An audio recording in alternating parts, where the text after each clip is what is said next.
Hello, Avon families. This is Scott Wyndham, Superintendent of Avon Schools, and just wanted to send you another update at the end of this week. We've had another great week of learning in our schools, and we appreciate all that you're doing to help your students have a great school year. We know that some of you prefer to receive your information in print, and so we continue to update the FAQ document with new information in red.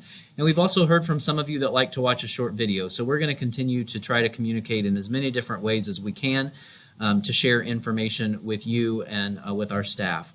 So a few things that I just want to highlight because there is some new and different information in this FAQ document. So first, if you're a parent from Avon High School, you already know this, that we've already communicated that we will be extending the hybrid model at Avon High School through September 17th. That communication went out today. We are not doing any other changes at any other schools, so we will be status quo at all schools for next week. Some other information is based on new guidelines from the State Department of Health.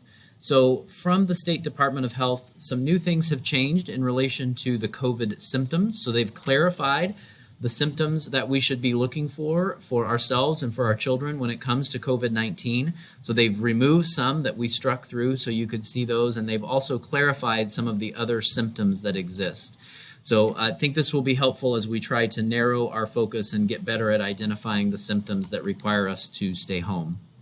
Another thing that has changed from the Department of Health is when an individual who is symptomatic can return to school. So in the current guidelines, if you are symptomatic, you are out for 10 days.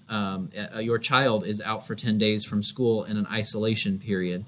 What this new guidance says, and there's a link here where you can click to see this from the Department of Health, what the new guidance says is that if you are not a close contact of an individual who has tested positive and you've had symptoms, but you are fever-free for 24 hours and your symptoms are improving, with a negative COVID test, your child can return to school.